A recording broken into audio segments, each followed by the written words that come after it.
महेश्वराय नमः ॐ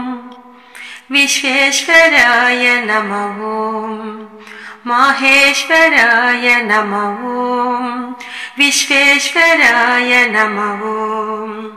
शशिशेखराय नमः ॐ चन्द्रशेखराय नमः ॐ नमः ॐ नमः ॐ नमः ॐ नमः गंगाधराय नमः ॐ गौरीप्रियाय नमः ॐ गंगाधराय नमः ॐ गौरीप्रियाय नमः ॐ कालांतकाय नमः ॐ कमलासनाय नमः ॐ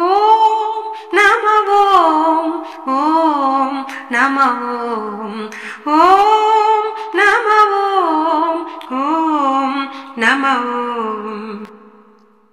मुक्तेश्वराय नमः ॐ रामेश्वराय नमः ॐ मुक्तेश्वराय नमः ॐ रामेश्वराय नमः ॐ सोमनाथाय नमः ॐ जगन्नाथाय नमः ॐ नमः ॐ नमः ॐ नमः ॐ नमः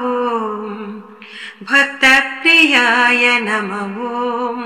भस्मप्रियाय नमः ॐ भक्तप्रियाय नमः ॐ भस्मप्रियाय नमः ॐ मृत्युञ्जयाय नमः ॐ भवभयहराय नमः ॐ नमः ॐ नमः ॐ नमः